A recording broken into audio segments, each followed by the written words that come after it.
ఆలస్యమైనప్పుడు కేంద్ర ప్రభుత్వం మీద సీమాంధ్ర పాలకులు సమైక్య పాలనలో ఒత్తిడి తెచ్చినప్పుడు ఇక తెలంగాణ రాష్ట్ర సాధన ఆనాటి రాజకీయ పార్టీలతో అసాధ్యం అనుకున్నప్పుడు వేలాది మంది సింగరేణి కార్మికులు నడుం బిగించి పిడికిలెత్తి కొట్లాడి తెలంగాణ రాష్ట్రాన్ని సాధించడానికి కారణమైన సింగరేణి కార్మికులు ఈ ప్రాంతానికి ప్రాతినిధ్యం వహించడం మన అందరికీ కూడా గర్వకారణం అని చెప్పి నేను ఈ వేదిక మీద నుంచి చెప్పదలుచుకున్నా. మిత్రులారా, ఈనాడు మీకు అందరికీ తెలుసు, భూపాలపల్లి అనేది ఒక చిన్న కుగ్రామంగా 500-600 జనాభాతో మొదలయ్యి ఆనాడు అన్న పెద్దలు నందమూరి తారక రామారావు గారు మొట్టమొదట ఈ భూపాలపల్లిని మండల కేంద్రంగా మార్చి మొట్టమొదటి పునాది రాయి ఈ ప్రాంతంలో సింగరేణి బొగ్గు ఉత్పత్తికి ఆనాడు పెద్దలు ఎన్టీ రామారావు గారు ఇక్కడ పునాది వేయడం జరిగింది. ఇక మళ్ళీ భూపాలపల్లి వెనక్కి తిరిగి చూడలేదు. ఆ తర్వాత అభివృద్ధి పదం వైపు నడుస్తూ 600 జనాభా ఈనాడు 60,000 ఓట్లతోని జిల్లా కేంద్రంగా భూపాలపల్లి మున్సిపాలిటీగా ఈరోజు రాష్ట్రానికే వన్నె తెచ్చే ప్రాంతంగా అభివృద్ధి చెందింది.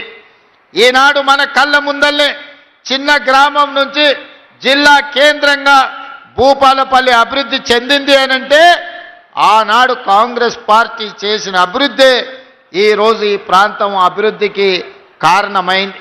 అయితే మిత్రులారా, నిన్న మన కొంతమంది ప్రకటనలు చేస్తున్నారు. నేను నిశ్చితంగా గమనిస్తున్నా.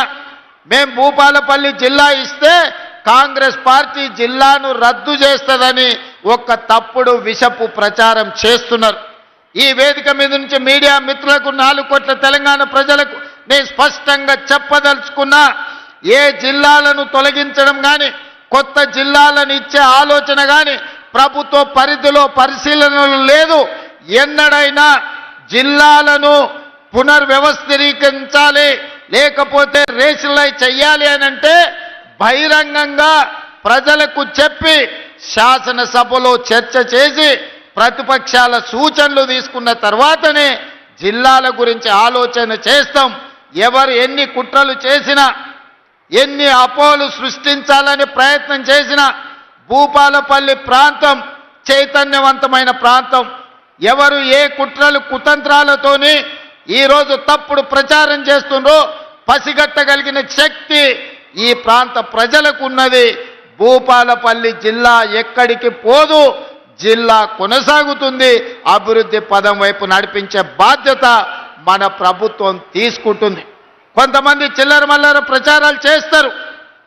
తాత్కాలికమైన రాజకీయ లబ్ధి కోసం వాళ్లకు తప్పుడు ప్రచారం చేయడం, ఈ ప్రాంతం మీద విషం చిమ్మడం తప్ప వాళ్ళు చేయగలిగిన ప్రయత్నం ఏదీ లేదు. అదేవిధంగా ఇవాళ జిల్లా విషయంలోనే కాదు, భూపాలపల్లి ప్రాంతంలో సింగరేణి గని కార్మికులు అటు ఆదిలాబాద్ నుంచి ఖమ్మం జిల్లా వరకు ఉన్న సింగరేణి పరివాహక ప్రాంతం, గోదావరి నది పరివాహక ప్రాంతంలో వేలాది సింగరేణి కార్మికుల కుటుంబాలు ఉన్నాయి. మెడికల్ అన్ఫిట్ ఏదైతే మీకు బోర్డు ఉన్నదో కాంగ్రెస్ పార్టీ ఆ బోర్డును రద్దు చేస్తుంది.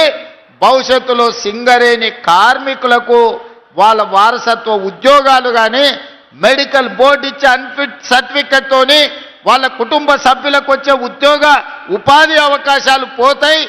మిమ్మల్ని కాంగ్రెస్ పార్టీ మోసం చేస్తుందని కొంతమంది తప్పుడు ప్రచారం, విషపు ప్రచారం చేస్తున్నారు. అసలు ఈ ఆలోచన ఎక్కడి నుంచి వచ్చిందో, ఈ అవసరం